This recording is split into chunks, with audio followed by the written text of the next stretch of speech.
ये एक कहानी है एक गरीब धोबी की, जो एक छोटे से गांव में अपना धोबीगिरी का काम किया करता था। धोबी के घर के हालात दिन ब दिन बिगड़ते जा रहे थे। घर में जो भी राशन था वो भी खत्म होता जा रहा था। फिर ऐसे ही एक दिन धोबी ने अपनी पत्नी से कहा, अब मुझे और यहाँ नहीं रहना। यहाँ तो ना कोई कमाई हो पा रही है, ना कोई काम मिलता है।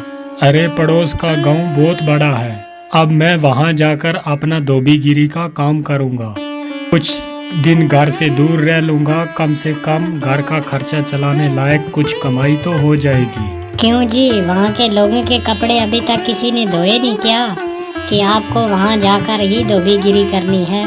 अरे अपनी जन्मभूमि में रहकर दो सिक्के कमाए नहीं जाते तुमसे, कि चले पराए गांव कमाने के लिए। फिर अगले दिन सुबह चुपचाप धोबी अपने घर से निकला और दूसरे गांव की तरफ चल दिया।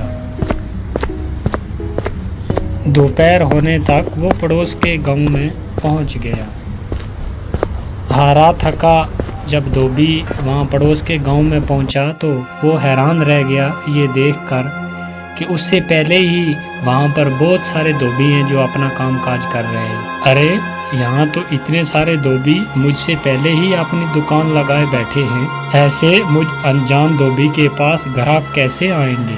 लगता है इस गांव से भी खाली हाथ ही लौटना पड़ेगा वापस। नहीं नहीं, खाली हाथ भी तो घर नहीं जा सकता, लेकिन क्या करूं? तभी फिर धोबी ने ग्राहकों को अपने पास बुलाने की एक तरकीब सोची। फिर उसने अपनी दुकान लगाई नदी के किनारे और वहाँ पर एक बड़ा सारा बोर्ड लगाया और बोर्ड पर बड़े बड़े शब्दों में लिख दिया, सबसे सस्ता धोबी। यहाँ हमारे कपड़े धोने के साथ साथ इस्त्री मुफ्त में की जाती है। और लोगों ने जब ये चीज़ देखी तो उन्हें कुछ नया देखने को मिला। अरे वाह, कपड़े धुलाई के साथ इस्त्री मुफ्त। अरे भाई ये लो, मेरे कपड़े ज़रा अच्छे तरीके से धो देना और साथ में अच्छी से इस्त्री भी कर देना। हाँ हाँ सेठ जी, अभी किए देता हूँ। फिर धोबी ने अच्छे तरीके से कपड़े धोकर इस्त्री करके सेठ को दे दिए। ये लीजिए, अब आपके कपड़े एकदम नए जैसे बन गए हैं। अरे भाई वाह, ये तो कमाल हो गया, सच में ये तो बिल्कुल नए जैसे लगते हैं। ऐसे ही फिर दूसरा ग्राहक आया, फिर तीसरा। उसने फिर बहुत मेहनत से काम किया। कुछ ही दिनों में उसने 5 सोने के सिक्के जमा कर लिए। आज तो मैंने बहुत सारे पैसे कमा लिए। यदि ऐसे ही काम काज चलता रहा तो मैं कुछ ही दिन में काफ़ी पैसे जमा कर लूँगा और एक घोड़ा खरीदूँगा। उनमें से 2 सोने के सिक्कों के बदले उसने एक व्यापारी से एक घोड़ा ले लिया और घर लौटने का फैसला किया। अगले दिन उसने अपना सारा सामान बांधा और घर के लिए निकल पड़ा। अपने रास्ते में उसे एक घने जंगल से गुजरना पड़ा, जहां पर उसने डाकुओं का एक झुंड देखा।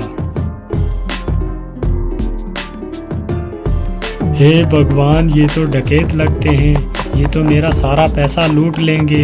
मैं एक बार फिर से गरीब हो जाऊंगा। अब मैं क्या करूं? कुछ तो करना पड़ेगा।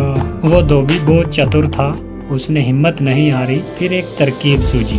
उसने एक सोने का सिक्का लिया और घोड़े के गले में बांध दिया। फिर आगे चल पड़ा और डाकुओं ने उसे पकड़ लिया। अरे ओ, जल्दी जल्दी अपना पैसा निकालो, फटाफट करो। देखो, मैं एक गरीब धोबी हूँ, इस घोड़े के सिवा मेरे पास कुछ नहीं है। कृपया मुझे जाने दो डाकू भाई। और जैसे ही ये बोला और घोड़े ने थोड़ी गर्दन हिलाई और वो सोने का सिक्का नीचे गिर गया। अच्छा मक्कार, झूठे इंसान, तेरी हिम्मत कैसे हुई हमसे झूठ बोलने की? अगर तेरे पास पैसे नहीं हैं तो ये सोना फिर कहाँ से आया? जल्दी बोल। रुकिए रुकिए भाई, मैं अभी आपको सब सच बताता हूँ। दरअसल ये घोड़ा सोना उत्पन्न करता है, इसी वजह से मुझे सारे पैसे मिलते हैं। ठीक है, ये घोड़ा तुझे हमें देना होगा, हम तभी तुम्हें यहाँ से जिंदा जाने देंगे। नहीं नहीं, बिल्कुल नहीं। अगर मैं ये घोड़ा तुम्हें दे दूंगा तो मेरे पास तो कुछ भी नहीं बचेगा। चलो, इसके बदले हम तुम्हें 50 सोने के सिक्के देंगे। हाँ ठीक है, चलो एक बात का ध्यान रखना, कि बारी बारी के साथ इस घोड़े को अपने पास रखना, वरना आखिर में तुम पैसे के लिए लड़ते ही रह जाओगे। धोबी ने घोड़ा बेच दिया और अपने घर की तरफ चल पड़ा और वो बहुत खुश था कि उसे सोने के काफ़ी सिक्के मिल गए और उन पैसों से उसने अपने गांव में थोड़ी सी ज़मीन खरीदी। और इसी बीच वो डकैत भी उस घोड़े को लेकर अपने अड्डे पे पहुंच गए। वहां डकैतों के सरदार ने अपने आदमियों से कहा, इस गिरोह के सरगना होने के नाते इस घोड़े को सबसे पहले मैं ही अपने पास रखूंगा। उन सब ने सरदार की बात मान ली और घोड़ा सरदार अपने साथ लेकर रात चला गया। अगली सुबह जब वो उठा तो उसने देखा कि उसके अस्तबल में कुछ भी नहीं था। उसने पूरा अस्तबल सही से देखा, वहां कुछ भी नजर न आया और वो जान गया कि उस धोबी ने उसको बेवकूफ़ बना दिया। इस बीच एक और डकैत वहां पर आया। सरदार, आपको सोना मिला, हमें भी ज़रा बताइए कि घोड़े ने कितना सोना उत्पन्न किया, कितने सिक्के मिले आपको? तुम खुद ही पता लगा लोगे जब ये घोड़ा आज रात तुम्हारे पास रहेगा, ठीक है? और सरदार ने किसी से कुछ नहीं कहा क्योंकि वो किसी के सामने बेवकूफ़ नहीं बनना चाहता था। फिर एक एक करके सभी डकैतों ने घोड़े को अपने पास रखा, पर उसमें से किसी को कुछ भी नहीं मिला और वो सब समझ गए कि उन्हें उस धोबी ने बेवकूफ़ बनाया है। अरे दोस्तों, उस धोबी ने हमें बेवकूफ़ बनाया है, अब हम उसे सबक सिखाएंगे। सरदार, उसने ये साधारण सा घोड़ा हमें 50 सोने के सिक्कों के बदले दिया है, बहुत बड़ा धोखा हो गया। हम उससे अपना पैसा वापस लेंगे सारा और हमें धोखा देने की जुर्रत की सजा देंगे उसको। हाँ, चलो चलो। फिर वो सब उस धोबी की घर की तरफ निकल पड़े और धोबी ने उन सब को अपने घर की तरफ आते हुए देख लिया। फिर धोबी अपने घर गया जल्दी जल्दी और अपनी पत्नी से बोला, मेरी बात ध्यान से सुनो, अभी डकैतों का झुंड एक यहाँ पर आएगा।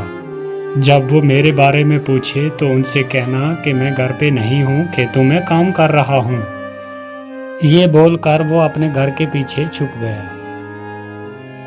कुछ देर के बाद वो डकैत वहां आ पहुंचे। वो धोबी कहाँ है? हम उससे बात करना चाहते हैं, जल्दी बुलाओ उसे। वो तो अपने खेत में गए हुए हैं काम करने के लिए। रुको, मैं अपनी बकरी को भेजती हूँ उन्हें बुलाने के लिए। शीली, जरा जाओ तो अपने मालिक को बुला कर लाओ, उसे बोलो कि घर पे कोई आया हुआ है, तुमसे बात करना चाहता है। ये सब क्या है? क्या सचमुच ये बकरी तुम्हारे पति को यहाँ ले आएगी?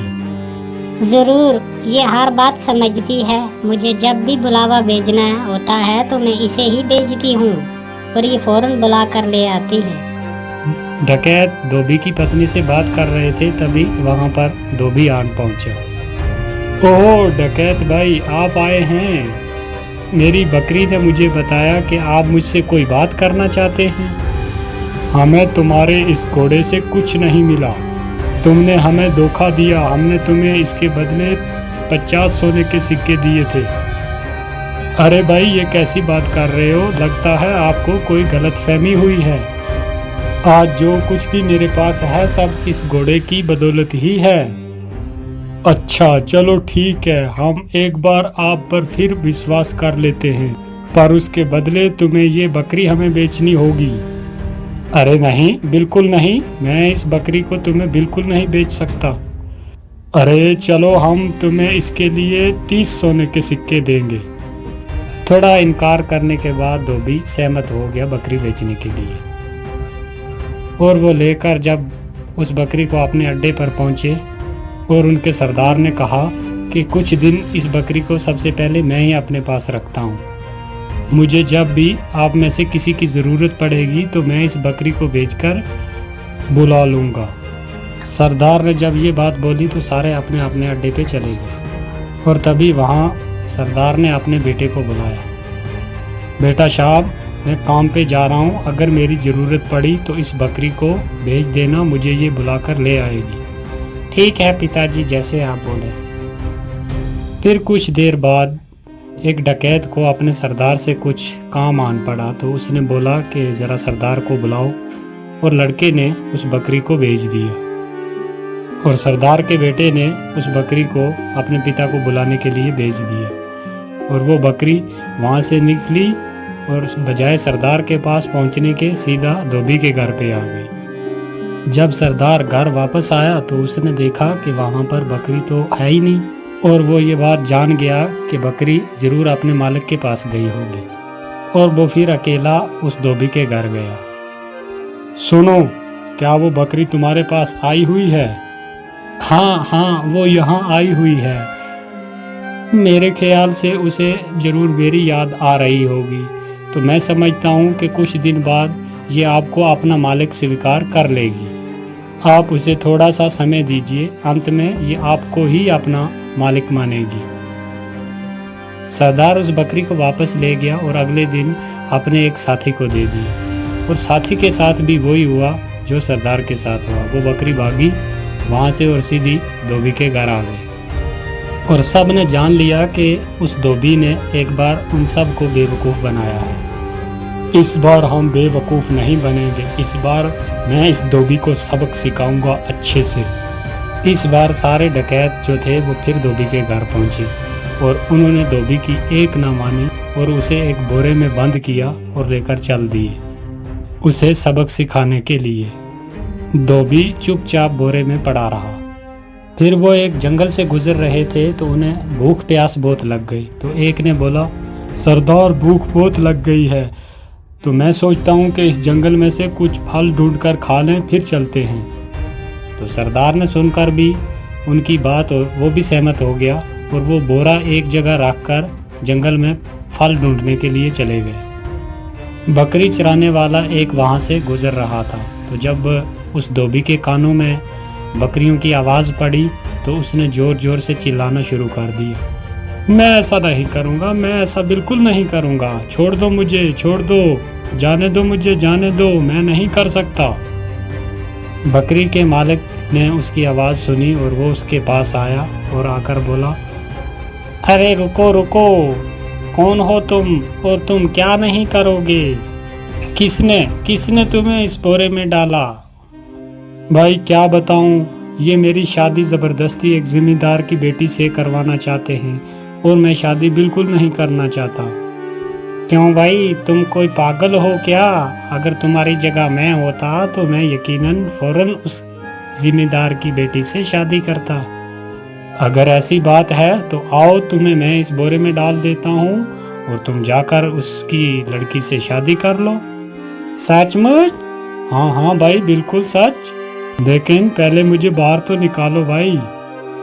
बकरियों के मालिक ने उसको बाहर निकाला और खुद उस बोरे में चला गया और धोबी ने उसे बांध दिया और उसकी बकरियों को लेकर वापस चला आया। वो डकैत वापस आए जब तो उन्होंने वो बोरा उठाया और लेकर चल दिए और जाकर एक नदी में फेंक दिया।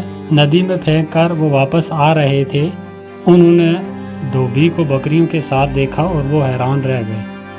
अरे तुम यहाँ क्या कर रहे हो? यहाँ कैसे पहुँचे तुम?